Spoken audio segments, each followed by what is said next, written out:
Bonjour les amis, eh bien c'est une joie de vous retrouver aujourd'hui et aujourd'hui j'avais envie de vous parler de radicalité de vie. Il y a 3 textes particulièrement qui m'ont inspiré pour ce partage. D'abord il y a l'exemple de Jonas, après il y a une exhortation de Saint Paul que l'on peut lire dans la première épître aux Corinthiens au chapitre 7, versets 29 à 31 et ensuite il y a dans l'évangile de Marc au chapitre 1er. Alors, tout d'abord, voyons Jonas. Dieu a choisi un homme pour une mission particulière. Jonas écoute le Seigneur qui lui parle et qui lui demande d'aller proclamer un message à toute la population de Ninive, donc une ville païenne extraordinairement grande. Quel est ce message? Eh bien, ce message consiste à annoncer que la ville sera détruite dans 40 jours, si les gens ne se convertissent pas. Ce n'est pas simplement un message appelant à la repentance ou à la conversion. Non, dans 40 jours, la ville de Ninive sera détruite. Voilà. Et immédiatement, les habitants décident de jeûner, de prier, de se convertir et Dieu le voit, il voit leur cœur et il renonce au châtiment. Ça, c'est un premier sujet. Ensuite, eh bien, regardons, écoutons ce que dit Saint Paul dans cette première épître aux Corinthiens. Saint Paul annonce « Le temps est limité ». Et dès lors que ceux qui profitent de ce monde profitent comme s'ils n'en profitaient pas vraiment, car ils passent ce monde tel que nous le voyons. Donc, Saint Paul plante le décor, notre vie en ce monde est éphémère, et donc, eh bien, vivons-le, pas seulement par rapport, vivons dans ce monde, pas seulement les yeux fixés sur ce monde, mais avec cette perspective de vie éternelle. Et puis, l'évangile. Alors, dans l'évangile, c'est le début de l'évangile de Saint Marc, et nous voyons que Jésus va à la rencontre des personnes, et il n'attend pas d'ailleurs que les personnes viennent à lui. Hein. C'est tout le début de son ministère, et Jésus annonce « Les temps sont accomplis, le règne de Dieu est tout proche, convertissez-vous et croyez à l'évangile ». Alors, c'est vrai que cette parole, on la connaît, on l'entend souvent à l'occasion du début du carême. Mais je dirais que dans le contexte actuel de notre monde d'aujourd'hui, elle retentit d'une façon peut-être différente que, je dirais, il y a 10 ans ou même 15 ans. Hein. Elle a peut-être une saveur différente. Hein. Il est impossible d'accueillir ou d'entendre cette parole comme les années précédentes. Face à tout ce que nous voyons dans notre monde, déferler dans notre monde, le chaos, il est impossible d'entendre cette parole comme oui, on a un effort à faire, il faut se convertir.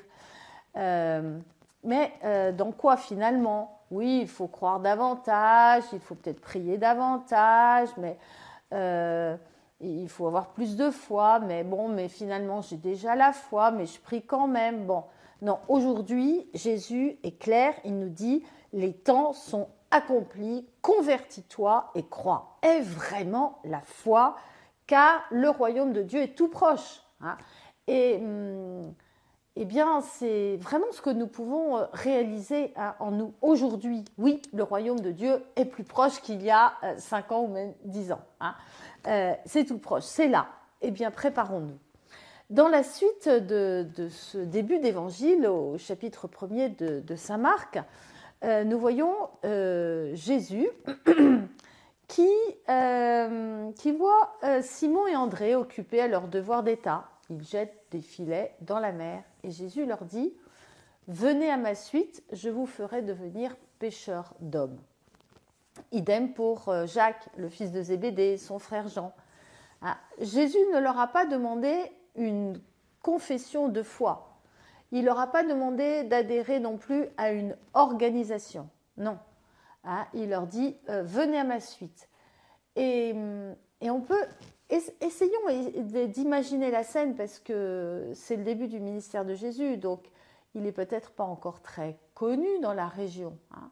Donc, et qu'est-ce qu'on découvre en lisant ces lignes? Eh bien, c'est que aussitôt, ils laissent leur filet, ils laissent la barque, ils laissent leur père, ils laissent les ouvriers et ils suivent Jésus. Hein. Moi, j'ai toujours été impressionnée par le fait que ces hommes soient aussi prompts et aussi rapides à tout laisser pour suivre Jésus, alors qu'a priori, ils ne le connaissaient pas ou ils le connaissaient peu. Hein.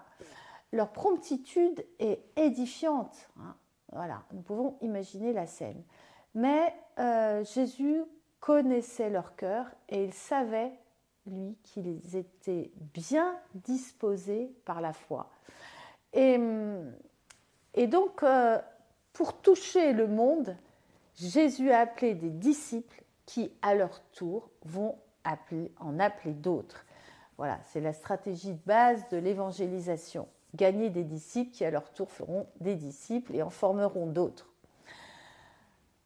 À travers ces textes, moi qui m'ont interpellée et que j'avais à cœur de te partager, eh bien, c'est que Dieu veut nous réveiller. Il est temps de nous réveiller. Il est temps de nous réveiller. Le temps est limité. Il est temps de sortir de notre torpeur.